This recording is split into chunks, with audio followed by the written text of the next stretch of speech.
going to be different without Harley this week. I don't like it. We did it together for so long, and it was fun. But it's like that third person's kind of... It's kind of important to the whole, new perspective thing that we have going on. Just two dudes. Nobody wants to hear a podcast with just two dudes. Especially where half of them are white. Yeah, fair. Although, on my FYP, I do see a lot of podcasts, which is weird because it's an algorithm, and I don't like... It's probably because of ours. Other people's podcasts, but I like every clip that you put out of ours. Yeah. So TikTok is like, here. More podcasts. You must enjoy podcasts. I'm like, no, I just like myself. I like me and my friends. That's it. I don't want nobody else in my life. Oh, man. All right, let's get this thing rolling.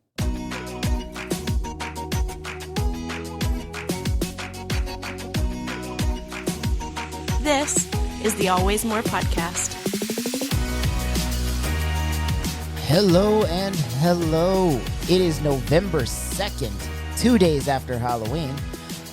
Welcome to the Always More podcast, where we believe there's always more room at the table for honest questions, meaningful conversations, and deeper understanding. Today on the pod, we are talking about presidential wrestling, Mary Poppins versus Donkey, murder, the origins of Halloween, candy drafts, and so much more. But first, I'm your host, Christopher Ford. Sitting next to me is my best friend in the whole world, Timothy Lakety. Hello, hello. And this empty space here where Harley Bianco once sat, I don't like it. Me neither. I don't like the gap. I don't like the space. I miss having Harley here. She's out for the week. Yes. Because she is moving to some place I've never even heard of. Some fantasy place. It's not a real place. She says it's Kansas, but it's not a real thing. That's where Superman lives. It's not a real place. That was in Wizard of Oz, man. You can't just throw us under the bus like that and tell us you're moving to Kansas. That's not a real thing. Look, if you just want to get away from us, all you have to do is just be honest and just tell us. You ain't got we'll to lie survive. to kick it, man. But yeah, so Harley's moving to Kansas. She will still be joining us digitally coming soon. We'll figure out a way to do that efficiently. But as of right now, she's taken the week off to settle in, I guess, to her imaginary new house. It's not a real place. I know I've driven like around there too, and it's like the stereotype is true. Like I remember driving through Nebraska and Kansas because my dad lives in Iowa or used to live in Iowa, so we would go there for Christmas. And we go through those states, it's like, oh, there literally is nothing around here. There's just like it's just miles and miles of wheat. Nothing. Got a lot of corn, got a lot of wheat. Not trying to offend anyone that lives in those areas, but I'm trying to offend people that live in those areas. Controversy, man. That's how you get the views. Controversy. You know what I heard? Kanye.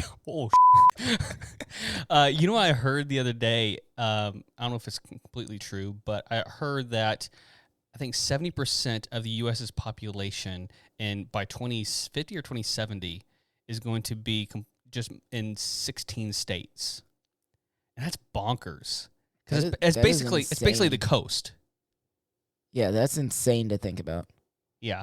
I just think about Kansas, and it's like, are people actually there? Like, there's got to be at least 6 people there. There's got to be. Is that the minimum for a statehood? They have a hospital, so you need a front desk person, a doctor, a nurse, a surgeon, and then Harley and Hunter.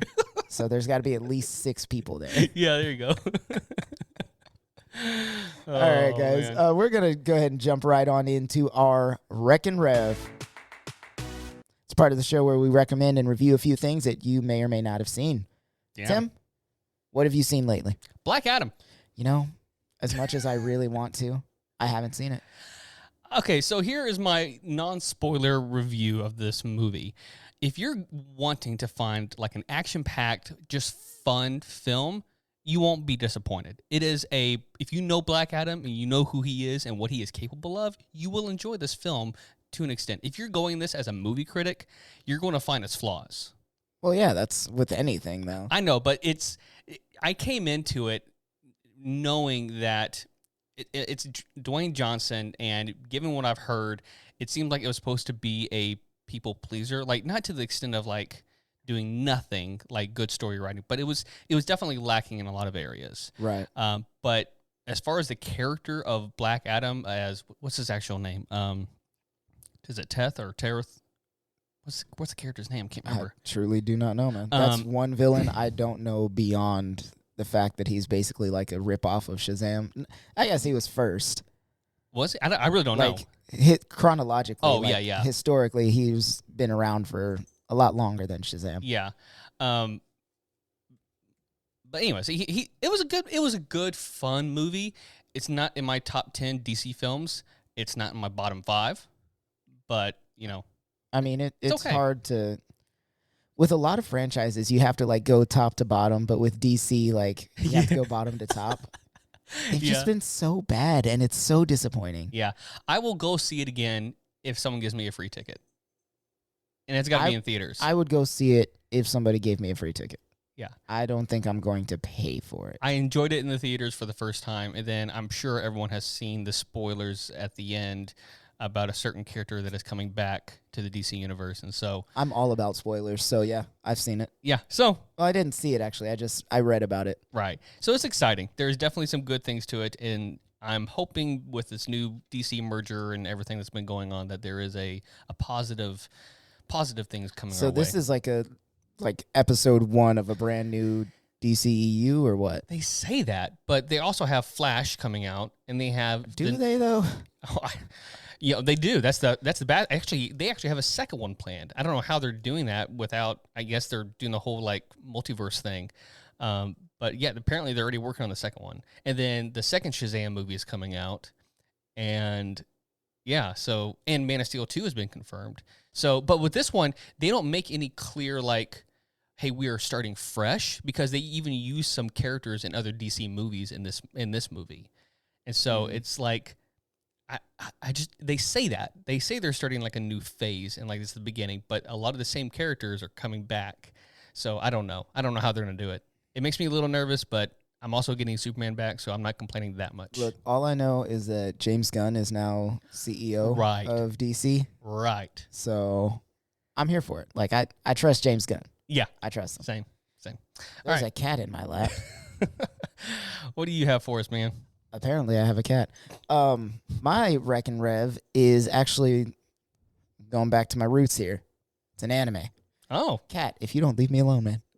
This cat just will not leave me alone. So this Wreck and Rev is for a new anime called Chainsaw Man. Okay. It is exactly what it sounds like. This man is made out of chainsaws. Oh, that was not what I was thinking. I was like, okay, he's like a killer. He is made out of chainsaws. All right, so Chainsaw Man it's originally a manga written by Tatsuki Fujimoto, follows a young man named Denji who tries to pay off his debilitating debt to the Yakuza by hunting down devils.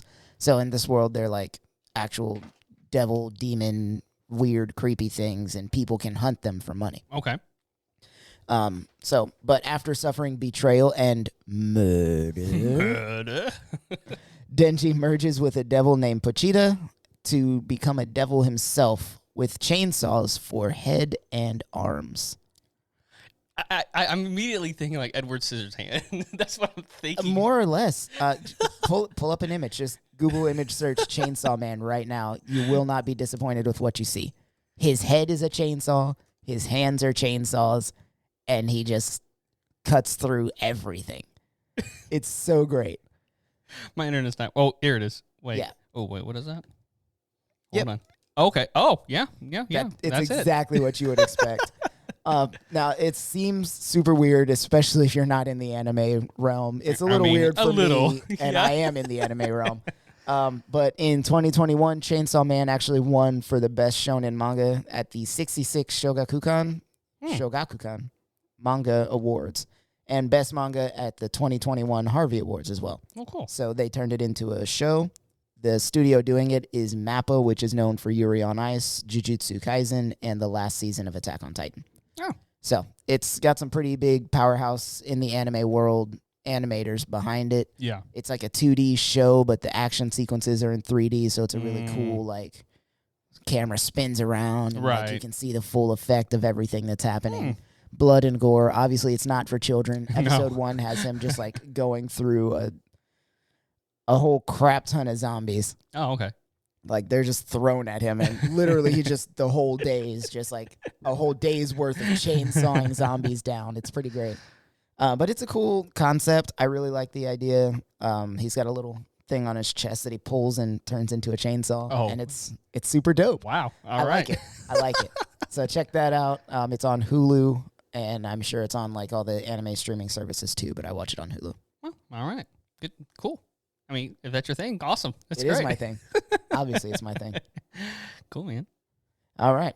Well, moving on from that, we're going to step into Tim's, well, actually. All right, guys. So, despite his dainty appearance in photographs and paintings, Abraham Lincoln, prior to his political career, was a very successful wrestler, only losing one match in around 300 recorded. You know, I believe that. Isn't that remarkable? Like, you look at a picture of Abraham Lincoln, like, yeah, granted, he's kind of like a tall dude, but you're like, that dude looks like he hasn't lifted anything heavy in his life. This dude, He used to split logs. I guess. That's yeah, why I guess you're right. The Lincoln logs. I guess you're right. But still, like, I mean, wrestling is like you're fighting someone. The logs aren't, fighting against you back. I mean, you got some strength, yeah, but like, he not only had the strength, but he had talent. Yeah, that's fair. Okay. So here it is. He had a positive reputation and became hometown hero. God bless you, child. May your children be born naked. Yeah, thank you. He had a positive reputation and became hometown hero in his hometown of New Salem, Illinois, for defeating local bully Jack Armstrong. Local bully. Yeah.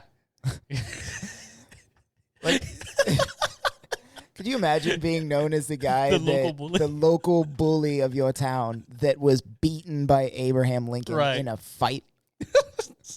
I wonder if his descendants are still around. Like, have that reputation. Like, yeah, my great-great-great-grandfather. I wouldn't tell anybody. I wouldn't tell anybody. All right, so this is from an article I found. The young 185-pounder eventually won Sangamon County's wrestling championship. Dope. Yeah, one bout saw Lincoln so embroiled that after he defeated his opponent, he screamed at the crowd, "I'm the big buck of this lick. If any of you want to try it, come on and wet your horns." I love history. Language was really different back then. It really was. I love history. New Salem store clerk Bill Green claimed Lincoln could outrun, outfit, outwrestle, and throw down any man in Sangamon County after watching him fight a gang of newcomers in 1831. His sole loss came to a man named Hank Thompson during the Black Hawk War of 1832. The National Wrestling Hall of Fame has paid its respects to Lincoln by enshrining him in its roster of outstanding Americans. Abraham Lincoln is in the National Hall of Fame for wrestling. I would assume he can fight, for sure. But I would not have pegged him as a 300 bout winning professional wrestler. Only one loss, too, out of all of that. I mean, this guy, he knew what he was doing. Yeah. I mean, you would have to. That's incredible. He's like crazy tall, log splitter. Like, that's the kind of confidence you want in a president. Right. For sure. For sure. So yeah, that's my well actually. I like it. Thanks. I did not know that. Now I do. Now you do. And now you are all cursed with that knowledge. You're welcome. All right. Let's go ahead and get into our next segment, which is probably one of Tim's favorite segments. I think it's the world's favorite segment. The world needs it. The world needs it. It's ready for it. All right. Let's go with What Did I Miss? I like it. Yeah. This is the part of the show where we present to you some news that you probably didn't hear about. Tim, what do you got for me? I present to you a gourd among men. You son of a... I'm so tired of your puns. From Today.com, Dwayne Hansen of Nebraska, hey, look, someone from the middle of nowhere, paddled 38 miles down the Missouri River in a 846-pound pumpkin he affectionately named the SS Bertha. That sounds like a news story out of the middle of nowhere. Harley, this is what we come to expect of you. Nebraska, Kansas, Oklahoma, it's all the same. Hansen aimed to be recognized by the Guinness World Records for breaking the world record for longest journey by pumpkin boat, a record currently held by Rick Swinson of Grand Forks, North Dakota. You know, we talked about this, how they'll just give you a record for anything. I know. We need to figure something out. This is another one of those things. Longest journey specifically by pumpkin boat. What if we tried to record the world's longest podcast episode? I'm sure someone has done that. Hmm. I'm going to Google that right now. Okay. So let me continue. Apparently, this is a thing because Hansen got the idea of writing the pumpkin from a woman he met at a, quote, giant pumpkin growing seminar in Portland that had done the same thing for 12 miles. Pause. Did you just hear what I read here? A giant pumpkin growing seminar. It's a seminar. You know, I believe it. I 100% believe it. Hansen said, I'm glad I did it. I mean, 30 miles is a long ways to go and a pumpkin down a river, but I'm sure someday somebody will try to beat it. I turned 60 the day before I did this, so I'm not no young punk, you know? If somebody beats me, I have just enough experience at this now, I would probably try to do it again. He said, I'm holding that record. Ain't nobody taking this from me. Not nobody. This is my record. I highly encourage you. I will die on this hill.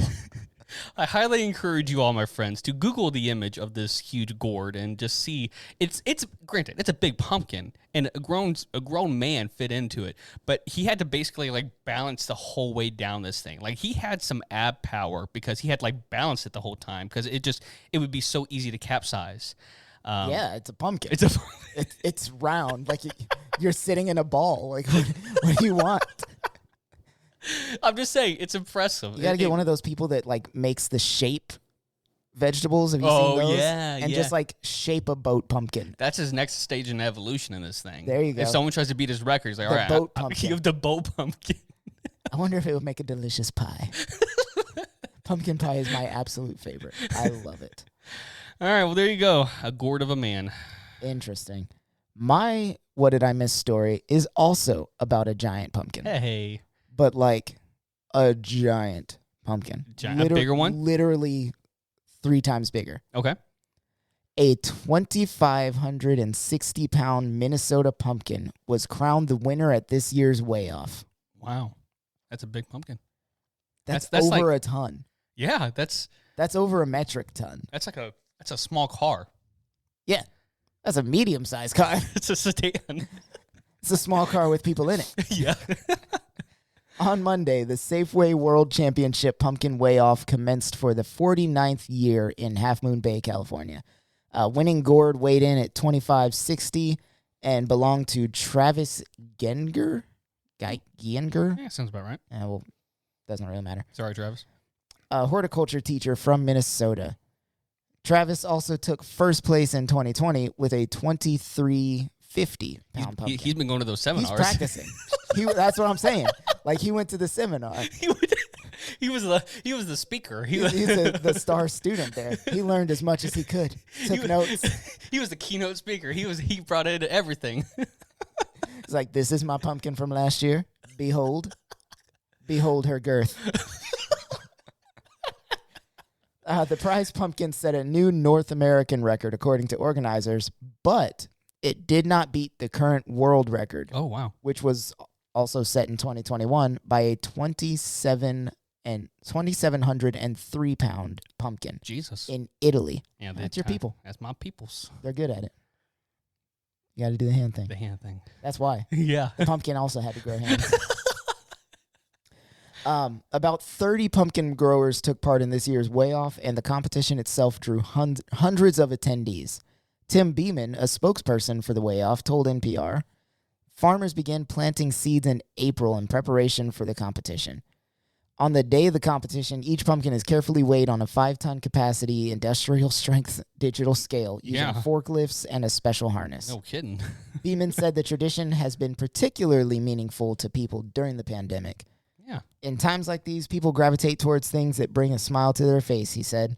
People derive that from pumpkins, whether it's carving a pumpkin, eating pumpkin pie, or seeing a 2,500-pound pumpkin wheeled in on a forklift. You know, it's look, everyone has their own things, but it truly is like comical in a positive way. I'm not making fun of, but it's like, and it's a small town. Like, this is the thing. Like, it would make me really happy right? to see that. Yeah, Like, a giant pumpkin. These pumpkins are huge. I wonder if they have like pumpkins that kids can go in and like sit in or like whatever. Like, you gotta imagine that's What do you do with that afterwards? Right. Like, you weigh it and you're like, all right, cool. What now? Now what? Make a house out of it? Like, I win. Like, it's like James and the Giant Peach, basically. yeah. Half Moon Bay, California, located south of San Francisco, considers itself to be the pumpkin capital of the whole world Oh, wow. because it's local growers who produce more than 3,000 tons of pumpkins each year. Wow. So I'm guessing that's where pumpkin pie stuff comes from. They have to like send that stuff out for pumpkin flavoring, pumpkin pie. Your pumpkin spice lattes probably come from there. Does that explain like the whole Starbucks like hippie like Starbucks like that because that's all I think of. Starbucks started on the West Coast. It was Right. Washington, I think. I know, but like the whole like Starbucks, hippie drink kind of thing, like is that you think associated with that somehow? I don't Because know, it's man. on the West Coast and it I just truly don't know. I must investigate on my own. I'm curious now. I never would have thought pumpkins were like a California thing. It never associated in my mind. Truthfully, if you had asked me where pumpkins grow, I would have said somewhere like Nebraska or Right. Kansas or like Minnesota. Yeah. But I wouldn't have guessed California. I think wine in California, and I think of wine in California. Like, that's all I think of that actually grows They there. just grow I'm wine. sure there's more than that, but like that's the only thing I can Nope, think of. just wine. Just wine. That's why they have those droughts all the time. And on that note, we are going to take a quick break. We will be right back in just a second to do more stuff. Stick around.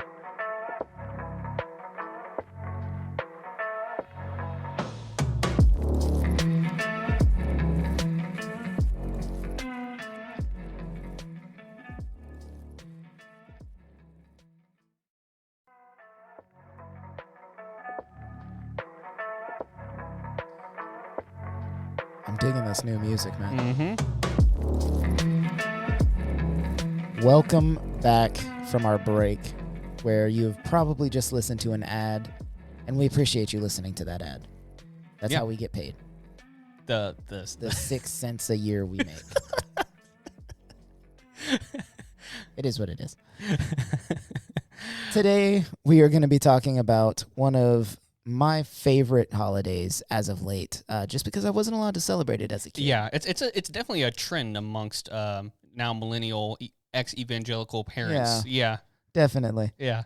But I love it. I had a blast. Now that we have gone through our kids' candy and taken what we've wanted out of it, we're going to talk about Halloween. Yes. We've got some fun, fast facts to jump right into with. Fast facts. First one being, the term jack-o'-lantern originates from an Irish folktale about a cheap man named Stingy Jack who made a deal with the devil. There you go. Who knew? All right, next one. Candy corn was originally called chicken feed, which makes a lot of sense if you actually look at it for 2 seconds. I mean, corn is chicken feed. That's what I'm right? saying. Like Yeah. it's chicken feed, and it tastes like chicken feed. It looks like it would taste like chicken feed. Have you ever tried one? I have, and not a fan. Not a fan. Yeah. But I've never tried chicken feed, so I probably should. No, I don't think you should. Well, now I'm going to. I have to. The evening before Halloween is known as Beggar's Night in Des Moines, when children perform door-to-door in return for candy by telling jokes, reading poetry, or dancing. What's going on in these middle states here? They The have nothing Midwest? else. What is going They have on? nothing else. Who knew? They're so bored. But this is something to tell you about, though. Like, none of these stories are coming from the East or West Coast. It's all the Midwest. These guys are taking advantage of this time of the year right now. I'm telling you what, though. They love holidays, for sure. You ever met somebody so jazzed for Halloween? For a pumpkin. All right. Many people think that Halloween's practice of bobbing for apples sprang from Roman customs honoring Pomona. Wait, Pomona. Pomona. Pomona. Pomona. The goddess of fruit and trees. Interesting. Mamie Eisenhower was the first lady to decorate the White House for Halloween in 1958. Which is very interesting thinking about it in today's political climate. Like, what was I? Was Eisenhower a Democrat? I can't remember. But even then, like, if that were done today, like, really done today, like, like, there would be, like, so much backlash. I'm celebrating the devil. Yeah. Just shows you how much things have actually, okay. All right, we're moving on. Unless Trump did it, then it's just good fun. Moving on. Sorry.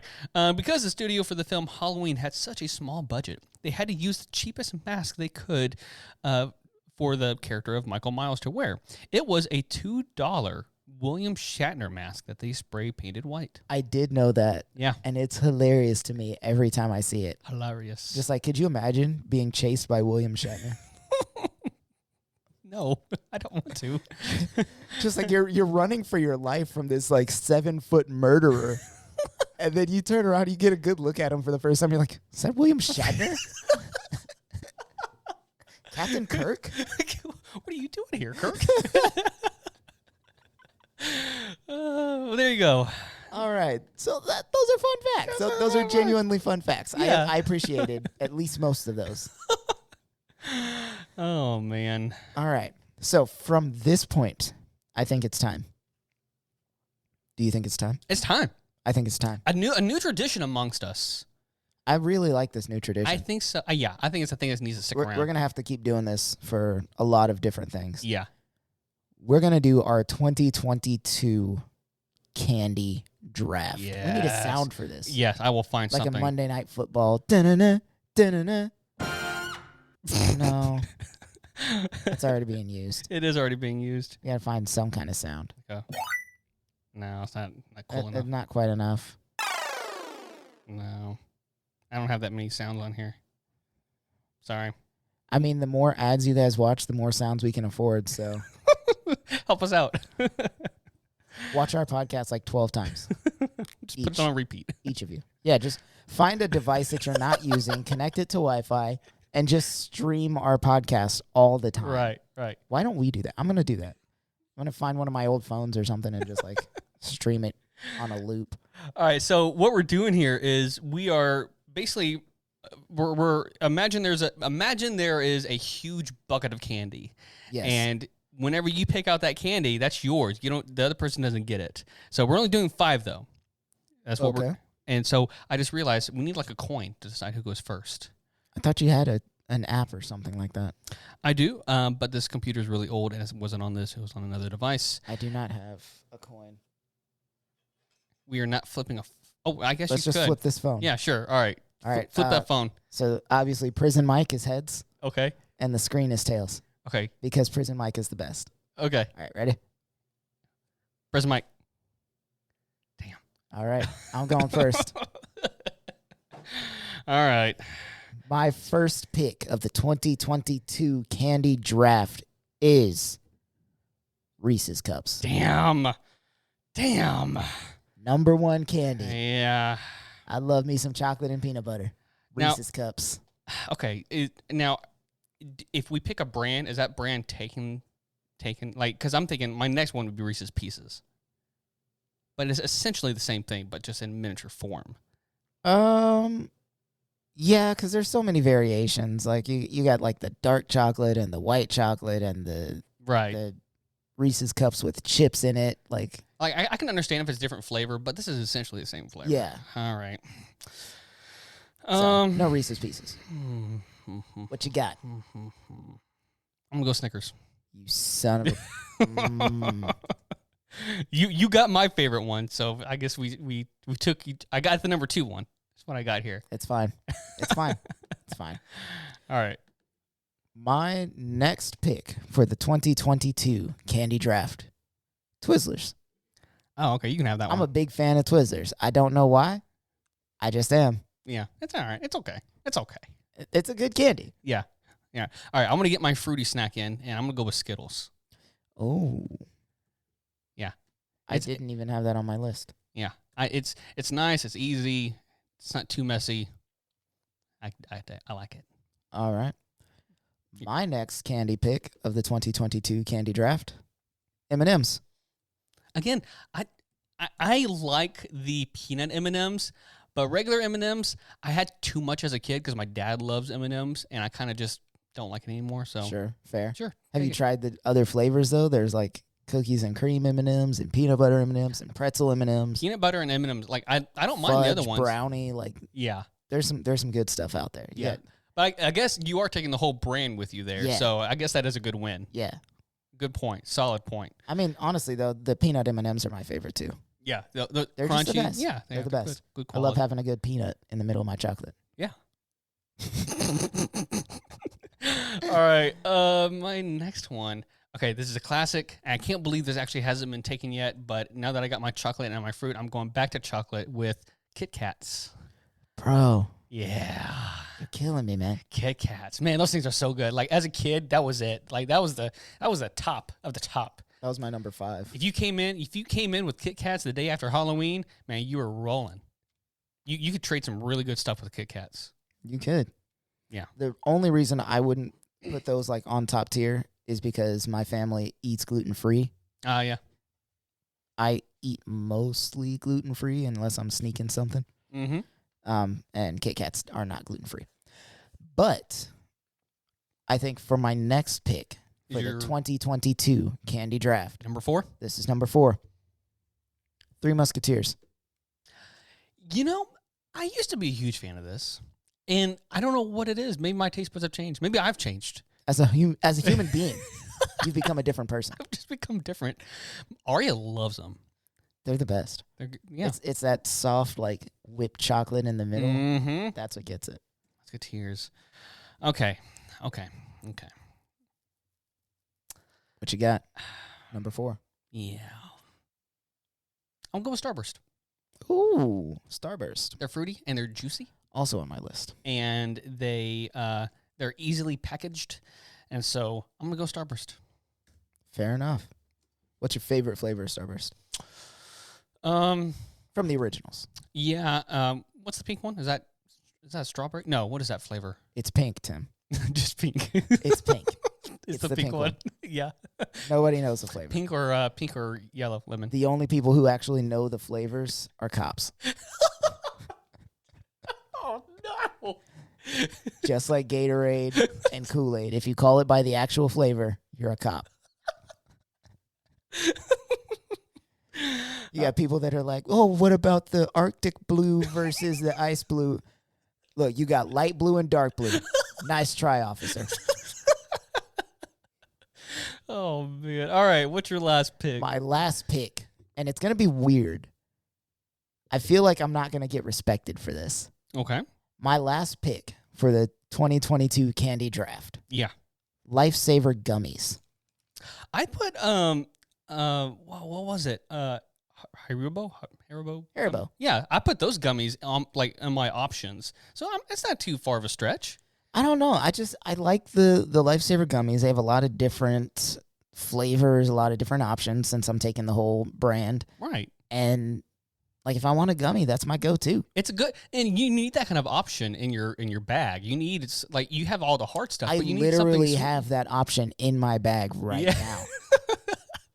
You need that option to go like, you know what, my jaw hurts a little bit now, and I need something a little bit more tender on my jaw. Yeah, I just need something soft and chewy and delicious. Look, bam, Lifesaver gummy. I stole this from my daughter's candy stash. Well, there you go. And she's not going to know until she's older because right now she's 3. Right. Yeah. Yeah. I was telling Chris earlier before, excuse me, with Aria, she is my daughter. We came home last night and she goes, Dad, I'm going to count my candy. I'm like, oh, are you taking inventory? She goes, yes. I'm like, okay. So she knows exactly how much candy she had before the day was over. She's going to count it every day and make sure that nobody else is taking her candy. Smart kid. That is 100% your kid. Yeah. 100%. I gotta figure a way out to like make sure she doesn't like eat them all. Like she can't. There's no. I'm not as a parent. I can't let her leave the wrappers like under her pillow so she thinks she's sleep eating. Yeah, sleep eating. So whenever you take some candy, just like crumble it up, throw it next to her pillow so she thinks she ate it. There you go. All right. I'm really good at finding ways to manipulate children into doing things. Okay. I had Snickers, Skittles, Kit Kats, and Starburst. I think I'm going to go with a little bit because you took Reese's Cup from me and it has peanut butter in it, I'm going to go with Butterfingers. I've never been a fan of Butterfingers. It's an acquired taste, but you took Reese's from me, and I need some kind of peanut butter. So Butterfingers is my number 5, my last one. So Fair enough. All right. Hey, we got a good list. You were writing those out, right? I was. Okay, good. Yeah, I was not. You have Reese's Cups, you have Twizzlers, M&Ms, Three Musketeers, and Lifesaver Gummies. Right. And I have Snickers, Skittles, Kit Kat, Starburst, and Butterfingers. Now, the real question is, if our candies got into a fight, who do you think would win? That's a good question. We need to have this on the Always More Nerd, which, by the way, new one coming up soon. Like people, like a Justice League Avengers, but like Team Chris. A draft for heroes and villains. Yeah. If they ever have a fight, I think yours would win simply because you have Butterfinger. it's a hard candy. And Butterfinger. You throw that at someone, they're going down. Butterfinger can take it. Starburst too. Like take you a get a hit. handful of that, it's like a shotgun blast. Yeah, bird shot, man. Just have candy It's Skittles. permanently embedded into your Yeah, eye. I got all the hard candy. You don't have any. I mean, maybe the M&Ms, I guess, but If you throw them hard enough, but then Right. they just crumble. But I could choke you out with some Twizzlers. that's true. You could do some damage with that. So I don't know, man.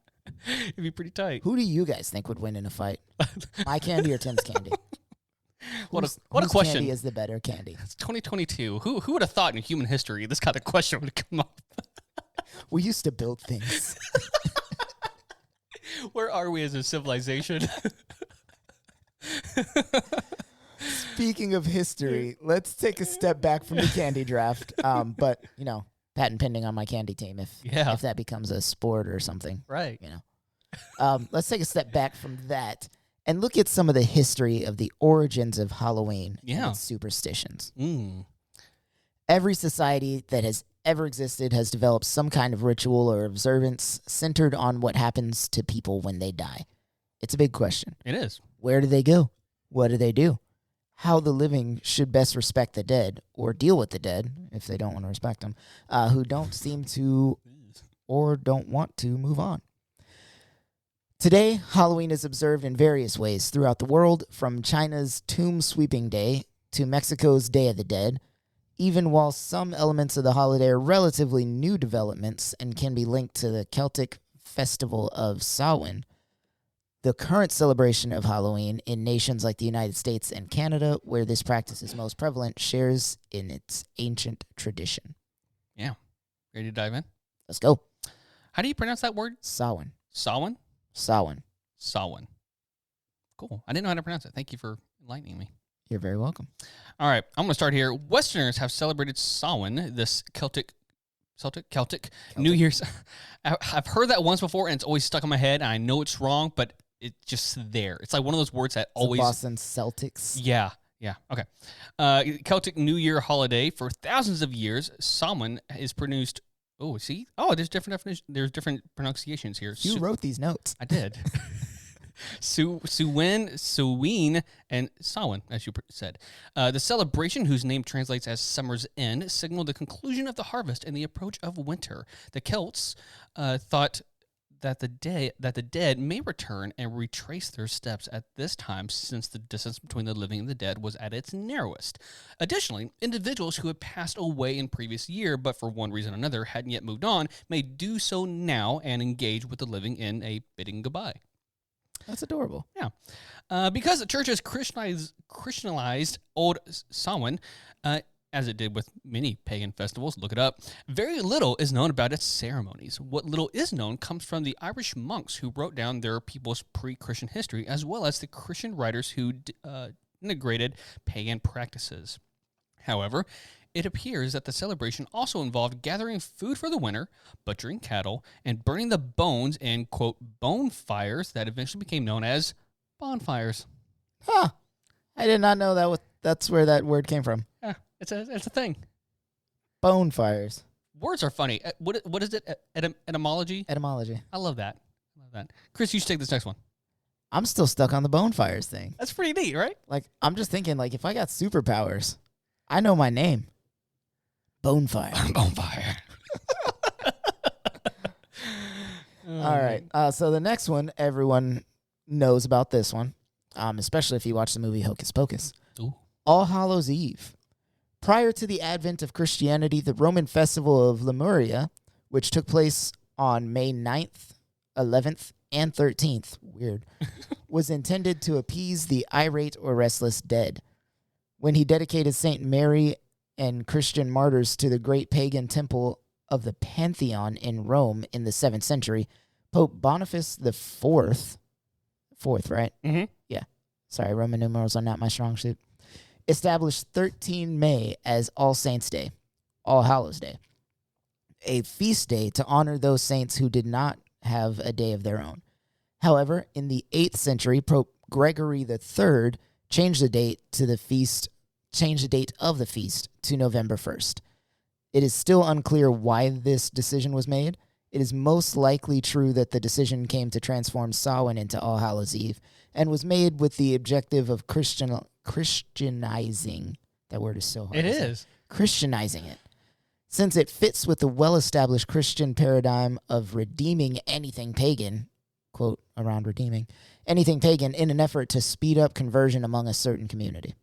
Yeah, that makes sense. Basically, hey, we don't like what you're doing, Yeah. so you're going to do it this way now. Yeah, or die. All right, let's talk about North America. Samhain customs were brought to America when the Irish, and guys, obviously, there's a whole lot of history into this. We're giving you a non-expert, generalized. yeah, very shortened version of this. Samhain customs were brought to America when the Irish were uprooted during the potato crisis in 1845 to 1849. Which, by the way, I don't know if you knew this, but there actually wasn't like a huge famine. It was just government basically taking away food. Like, that was the whole thing. Anyways, the majority Catholic Irish continue to commemorate All Saints' Day, All Souls' Day, and the custom of souling, but by this time, folk traditions like the jack-o'-lantern had been incorporated into these celebrations.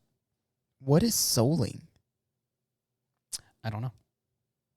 Well, now I have to find out. And now I have a new hyperfixation.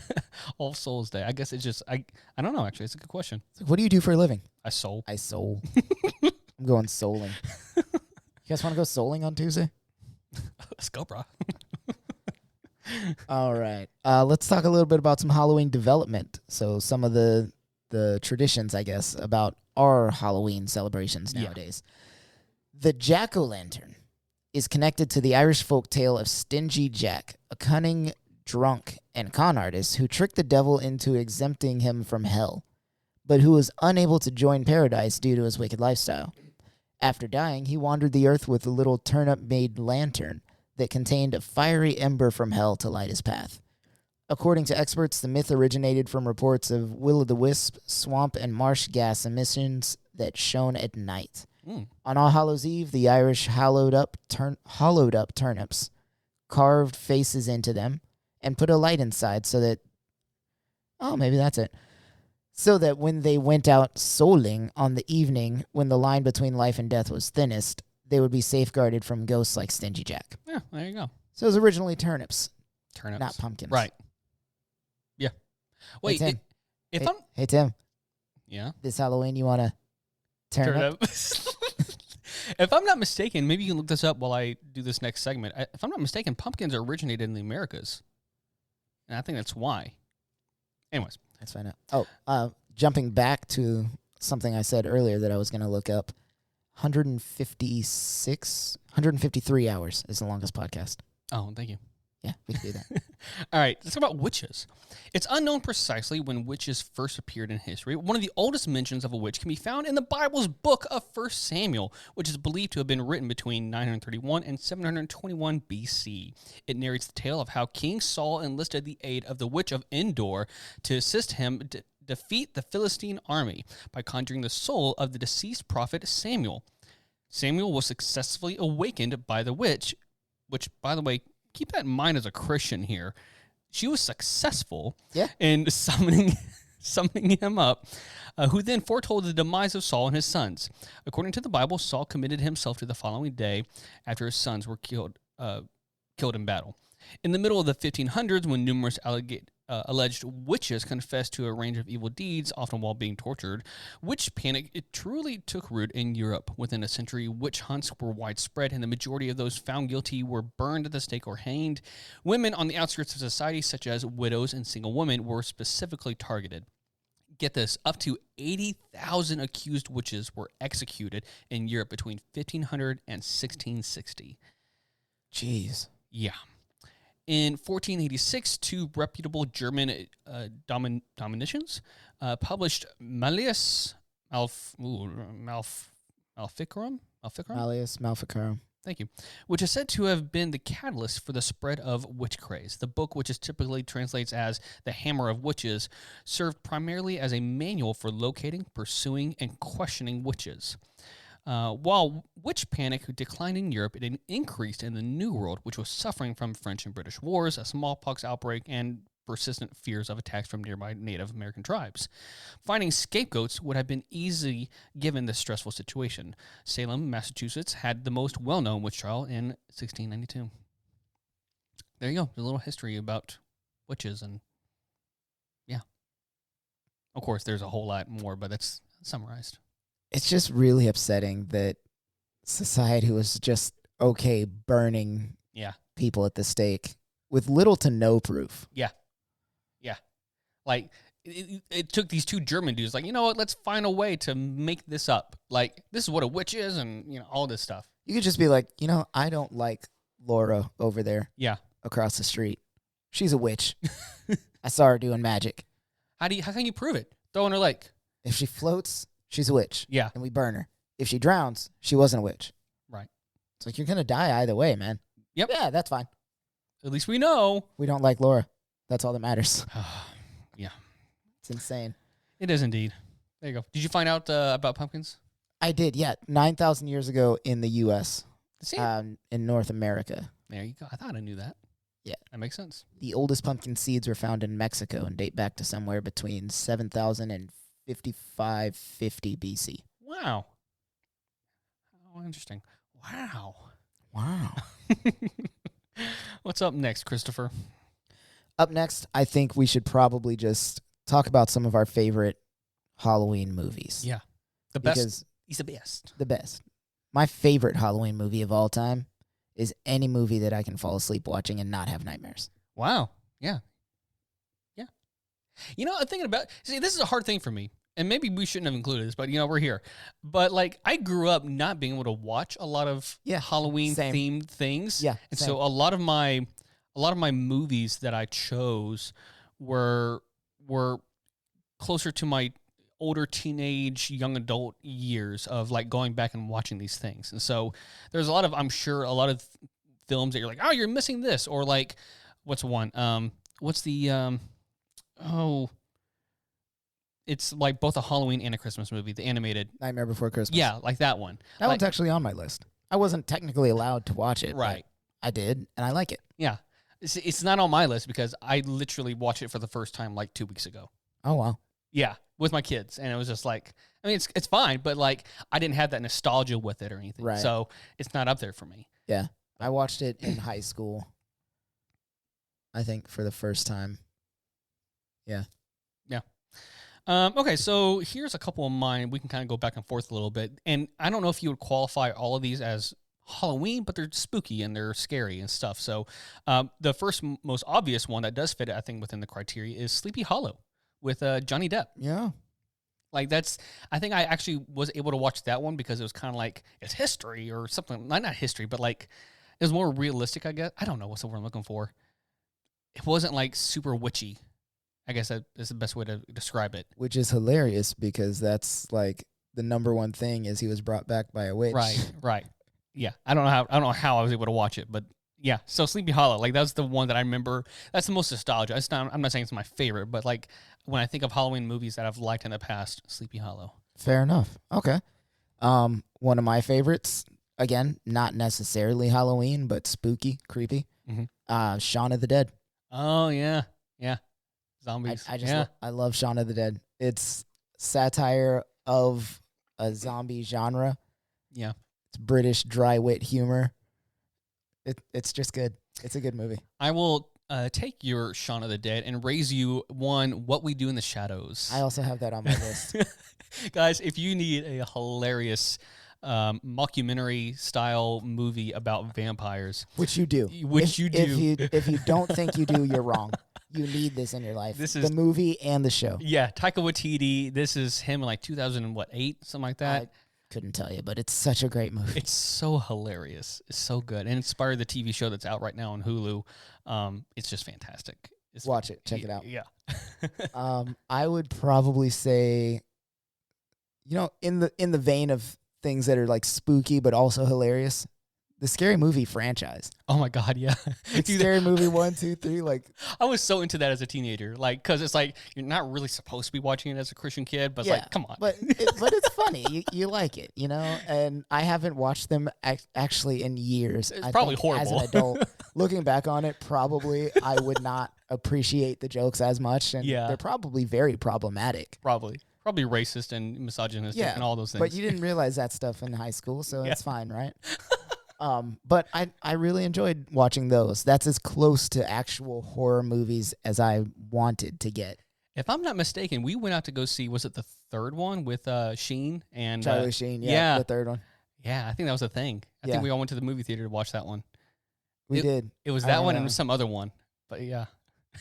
It's good. Okay, and an actual good one that's a classic is The Sixth Sense. That's a spooky. I mean, that Shyamalan in his prime. Yeah. And kind of after that, it just kind of went down. We don't talk about M. Night Shyamalan after that. But that was a pivotal movie. Like I remember watching that and not knowing the spoiler, because back then the internet was still kind of, not everybody had access. Yeah. And for those that did, it took 20 minutes to load a sentence. But yeah, the Sixth Sense with Bruce Willis and I can't remember the young actor's name. Haley Joel Osment. Yeah. But man, it was a good mind bender, and just I don't remember that many movies out there like that. Where spoiler alert, Bruce Willis was dead the whole time. So yeah, there's that one. All right, fair enough. Another one that I really do appreciate, and it's gonna sound like super kitschy, but I genuinely like it. Hocus Pocus. Really? And Hocus Pocus 2, both of them. Oh. I watch those movies with my daughter at least twice a week. Because she puts them on and does whatever she does, and I just get sucked into anything that's on a TV. So yeah, I watch those movies all the time, and I actually like them. They're great. That's fun. It's like that's one of those films that like I could have watched as a kid, but I wasn't allowed to. So there's no burning desire to go watch the second one. Again, wasn't allowed to either. I like it. Cool. All right, I'm gonna go with another fun one, Zombieland. I mean, that's a good one. That's just a solid. You can watch that year round, movie. or like any day of the year. Yeah, absolutely. It's just a fun. The second one's okay, but the first one one was the best. It set a standard, man. Oh, it did. It was such a good movie. Ray, what you got? Back to the original one that we were talking about earlier, Nightmare Before Christmas. It's another one that I watched in high school. Really liked it. Animation's great. Music's great. Yeah, love it. Cool. All right, I'm going to go with an older one that I actually didn't watch until like a year ago. No, it was early this year, actually, if I remember. The Shining. Extremely long and okay, but definitely I get why it was such a big deal when it first came out. And it definitely gives you weird vibes the whole way through. Yeah, I'm not about that. Have you seen it? I've seen clips, and I know what it's about, and I'm not here for it? Nope. Ghosts, demons, haunted places, not about it. Yeah, if you're like me and you just want to go back and watch all these films just to say that you've watched them, The Shining is one of those good ones that you have to put it under your belt. You got to get it in there. I am not about that life. I'm not like you in that aspect. Fair enough.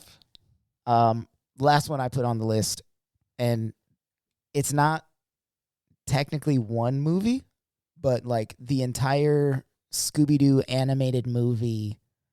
Oh my gosh. Circle encompassing.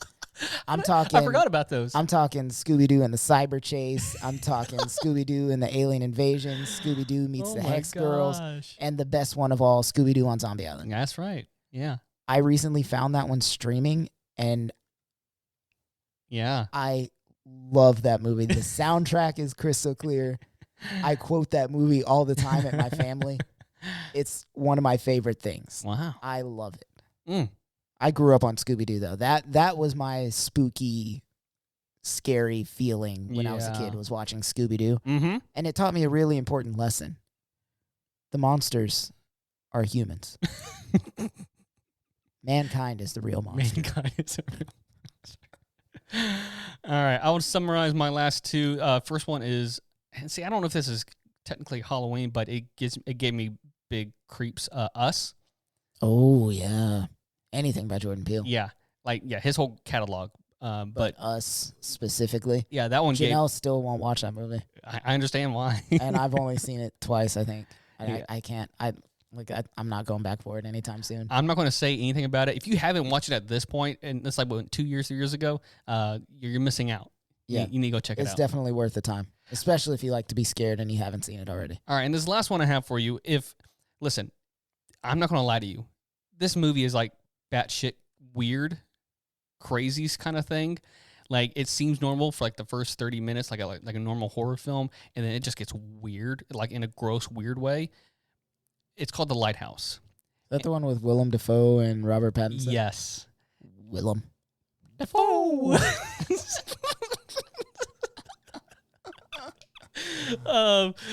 And okay, so essentially it's exactly what it sounds like. These two guys are stationed at a lighthouse for, I can't remember how long, but it's set in black and white, and it's got like the 5:4 TV format, and it gives you like this 1930s film vibe, but it gets creepy and really weird and really gross in so many ways. But it's definitely a ride, and it's definitely well made. So if you're looking for something that's really bizarre and out there, and like weird, gross things don't mess with you, then this one. Oh, Midsummer. I think I mentioned this before. Still haven't seen it. Ooh, it's in yeah. the same light. Very weird, very disturbing. But if you're into that, it's well made. I'm trying to remember which movie it was that I really appreciated. It was a classic. Alfred Hitchcock. Is it Through the Window or what is it? I think it's just Crows. Oh, Crows. Yeah. Oh, or no, Birds. Birds. That's it. Birds. Yes. Crows? No. just like the terror of being like attacked by a bunch of birds like that. Like that was some next level stuff, especially for back then. Yeah. But really anything Alfred Hitchcock did, I really appreciate. I love Hitchcock as a director. Yeah, what is the one that it's the man who's looking through his window and he's looking at his neighbors and he witnesses a murder? What is that one called? That's a classic one too. I forgot about that one. I don't really know.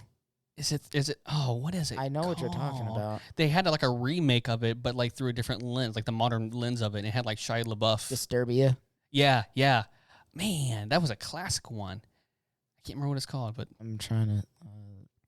You can do it, Chris. Wasn't Vertigo? No, come on. The Lodger. Huh? The Lodger. No. Rear Window. Yeah, that's it. Rear Window. Rear Window. Yep. Yeah, good stuff. All right, that's all. I think that's all I've got. I think so. I mean, that's all we have on this topic anyway. Yeah, don't go anywhere. We're not done yet. We're almost done. I promise. We're almost done. But if you stick around for the end, it'll be worth it. Yeah. We love you.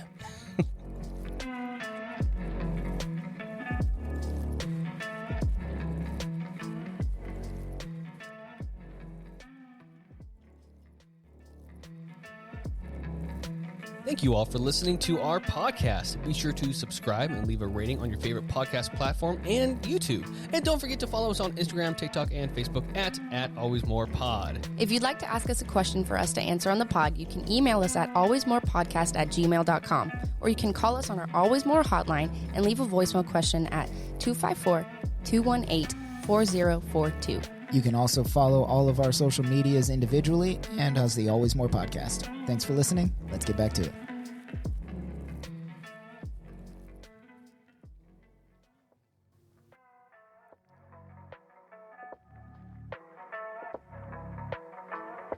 I just want to vibe to this music for a minute. It's just good stuff. Welcome back from our brief momentary break. Thank you for sticking around. Thank you. We really appreciate it. Yeah. And to show our appreciation, this is a part of the show where we include you. Yes, you. Because we love you. I love you. Beautiful you. This is the time where we're going to answer some fan questions, which have been left to us through our voicemail, our messages, our comments. It was late, but it's good. I'm here for it. So these are your questions that we are going to answer, because we always want to answer any question that's posed to us, as long as it's done so in good faith. Honest questions. Honest questions. Honest questions. But first, the way you can ask those questions, you can call in to our voicemail hotline at 254-218-4042. Once again, that is 254-218-4042. And you can do it like on social media and email and all that fun jazz. You know where to find us. You know where to find us. All right. So this first question comes from Tierra. She asks, what is your opinion of Funko Pops? If you can afford it, it could be a very easily obsessive hobby. I don't think I have an opinion on Funko Pops. And that's okay. I think she's You asking. don't need an opinion on everything. I think she's asking because I think her, 100% her she's fiance, asking because Jordan. Jordan is addicted to Funko Pops. Yeah. 100%. The people I've seen on TikTok, like they have like wall full of them. Yes. And it's like, that's fine. Like you do you, it's your hobby. Like I have $1,000 Millennium Falcon behind me right here. So like no judgment, but like it's your own thing. If it's a fun thing, then, you know. As long as I think the reason I haven't gotten any Funko Pops is because I know it's going to be addicting. it's just it's one of those things that's in the background, and but they're cool to look at. And like I got a new one. I got Ahsoka back there. I got Obi-Wan, Grogu, Luke, all Star Wars mostly, Rey, Finn, Poe, and I got C-3PO and my boy Steve Rogers, Captain America, with his Mjolnir. See, that's the thing, though. There's like so many variants as well, like because you can't just get Captain America and be like, oh, I got Captain America. You got Captain America with the hammer, Captain America without the hammer, Captain America with a broken shield, Captain America with his full shield, with the partial shield, the pre-painted shield. Right. I am absolutely that person that would be like, all right, now that I've gotten one, I need all of them. Right. I can't do it. It starts somewhere. Yeah. So I think they're cool to look at. I appreciate them for what they are. I will not be spending money on them unless I find one that's really cool, and even then, like that's a big risk. Yeah. But that's my opinion on Funko Pops. All right. Jessica Bella asked, would you rather live with Mary Poppins or have Donkey from Shrek as your neighbor? This is a tough one.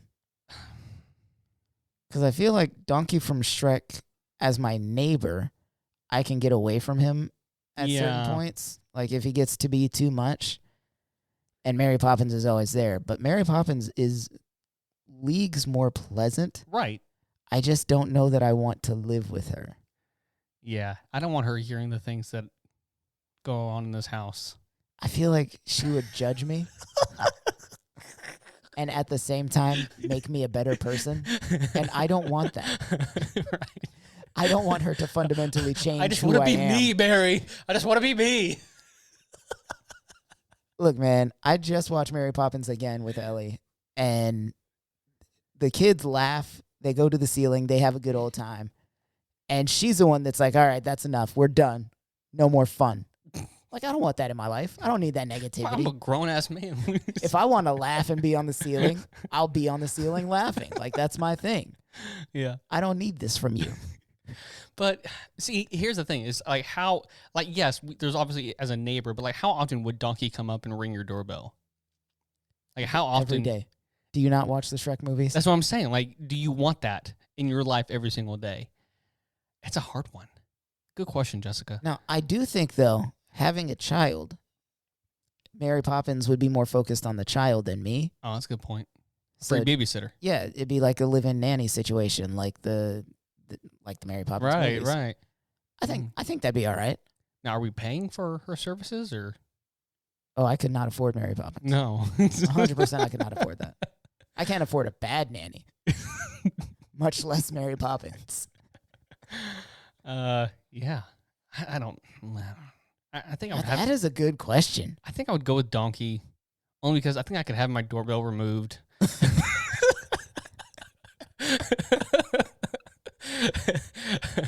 I'd maybe set up some kind of like Donkey-proof barrier. Right. I don't know. A moat or something. I don't know. Now, here's what you also have to think about, though. Donkey's married. To a dragon. Yeah. So would that be a plus or a minus? I mean, it'd be good for, end of the world stuff, but I mean, other than that, I don't think it's a good thing. Living next to a dragon? I don't know, man. I don't know. Have you watched House of Dragon, man? I don't know. I have not watched House of the Dragon, and I don't plan on it. I don't know.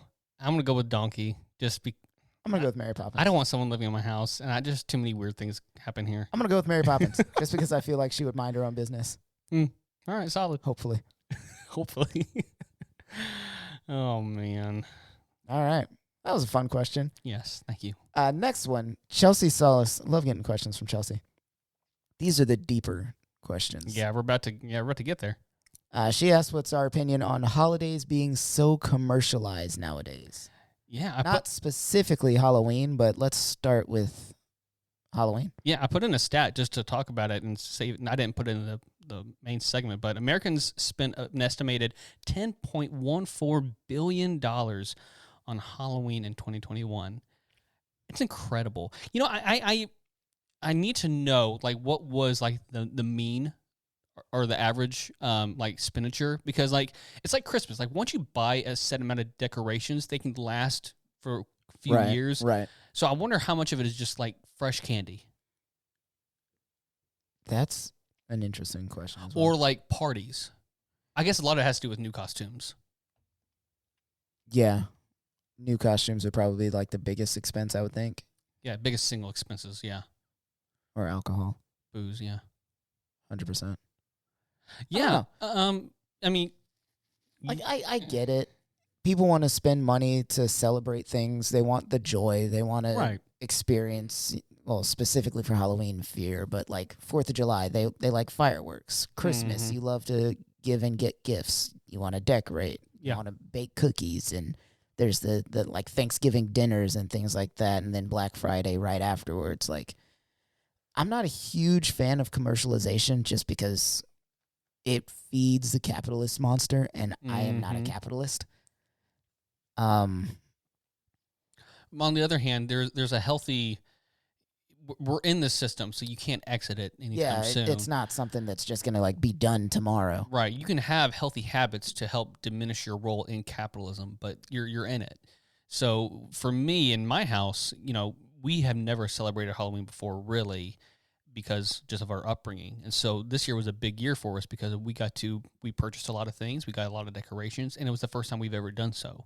Right. And it was also the first time that my daughter, both my kids got to celebrate, go around trick-or-treating. And so for me, spending a few extra dollars on my kids to have a costume and everything, for them to have joy and to just have fun, like I don't see anything wrong with that. And that's my thing. Like I don't like the fact that we have to spend money on things like this to feel joy. Like back in the ancient times, they would just have a festival, like they would just have a party or whatever. But I do really like that the celebrations are so big. So many people can be included. So many people can do whatever traditions they have on their own or with big groups. Taking Ellie trick-or-treating is like one of my greatest joys in life because I never got to do that as a kid. Yeah. And just seeing her excitement, getting to run up and ring the doorbell. Most people in our neighborhood sat outside and handed out candy, like from buckets or whatever. They're just kind of chilling in their driveways. Yeah. But seeing the ones that like they decorate, but they're behind their door, like you can see her run up and ring the doorbell, and she had a blast. It's one of my greatest joys being able to give that to her that I didn't get. Yeah. When it comes to other holidays, I think the dumbest commercialization of a holiday is probably Valentine's Day and Easter.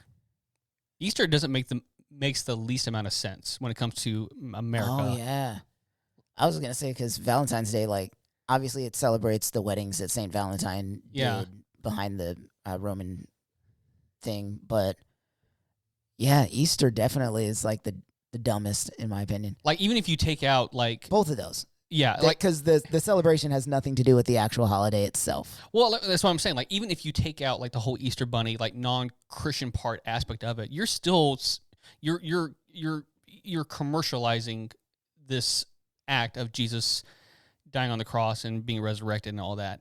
And you're buying things. You're buying crosses. You're doing these things when you could be doing the things that Jesus asked you to do, which is give to the poor, feed the homeless, all these different things. Yeah. And it's usually not that. It's almost never that. Yeah. And I'm not saying it's But but I do understand that Easter celebrations were co-opted from other cultures so that we could just say, oh, this is the Christian way to celebrate Easter. Right. Stop doing what you're doing now. Yeah. Again, same way they do everything else. It's pagan, so they hate it.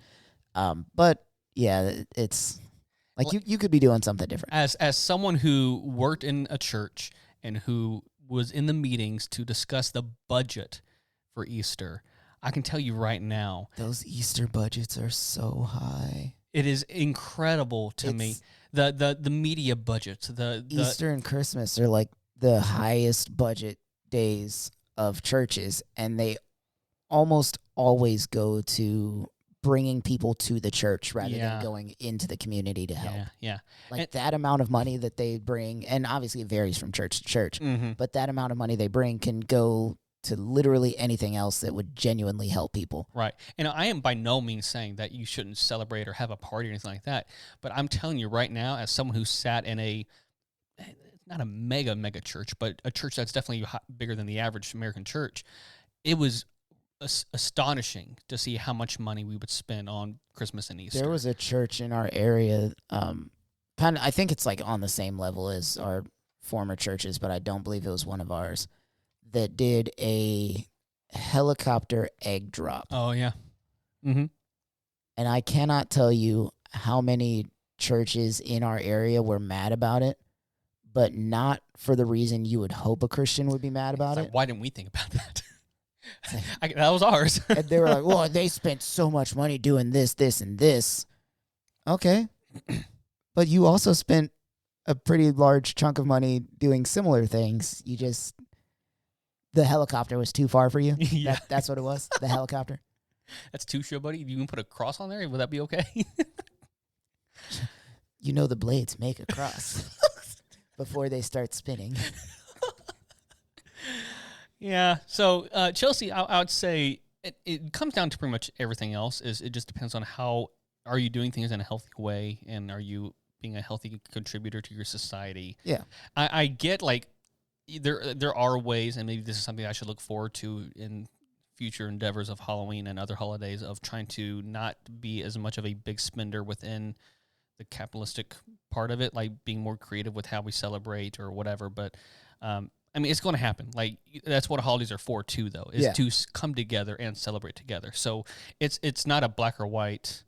It's very nuanced, and it's a lot of nuance in conversations like this. Yeah, we could probably do a whole episode on commercialization of holidays. Could add that in our notes.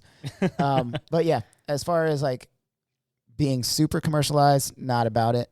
Obviously, we live in a capitalist society, so it's going to be a little bit of commercialized. If you can make money off of something, somebody's going to do it. Yeah.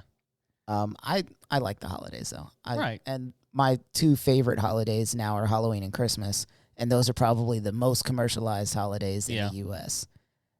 I still love it. Yeah. I can't stop loving it. Yeah. I ain't never gonna did. And that doesn't mean you have to contribute in the same way that everyone else does. Not saying that what everyone else does is bad. But again, this is just where the nuance comes in. It just, what is healthy for you and your family, and what are you contributing to, and why are you contributing, and there you go. All right. Yeah, I don't know where else to go with that without diving into a whole new episode. So, all right. So episode 47.5. No, I'm just kidding. No, I think that's all we have to say on that topic. Yeah. I wish Harley were here to be able to give us her views and opinions. Yeah. Maybe we'll get her to send us like a FaceTime thing. God, I'm old. Oh my God. Send me a message on the YouTubes. Final thoughts about Halloweens? Final thoughts on Halloween. Nothing that I haven't already said. I love it now. I'm not a big ghost and demon guy. I don't like being scared, but I like the spooky. I like the creepy. And I love that I get to do this now with my kids. Yeah. It's one of my favorite things. I'll say ditto. Yeah, it was the first year that we really decorated our house, and obviously the first time we've done trick-or-treating. It was definitely a fun experience and a great thing for our kids. And so, yeah, I'm excited to do it again next year. Yeah. Cool. All right, well, let's close this thing out, Chris. All right. Well, that has been everything on the Always More podcast for the day. Thank you all for listening to our podcast. Be sure to subscribe, leave a rating on your favorite podcast platform, and don't forget to follow us on Instagram, TikTok, and Facebook at Always More Pod. Tim, where can we find you? You can find me on Instagram, Twitter, and TikTok at Timothy Liddy. That's Liechty. I'm on Instagram as Captain_CT Ford and TikTok as Christopher.Lionheart. And though she is not here, you can find Harley on Instagram at WhatHarley, WUT Harley, and TikTok at harleybean.co. Thank you all for listening and being a part of the conversation. And remember, there is always more than this. Bye. Thank you for listening to the Always More podcast. If you enjoyed today's episode, be sure to subscribe, share, like, and rate on whatever your platform of preference is. You can follow us on Instagram, TikTok, and Facebook at Always More Pod. If you'd like to submit a question, you can ask us on any of our social media platforms, or you can leave us a voicemail at 254-218-4042. If you'd like to feed into our caffeine addiction as well as support the podcast financially, you can do so at buymeacoffee.com/alwaysmorepod. For further information and to contact us, you can email us at alwaysmorepodcast@gmail.com.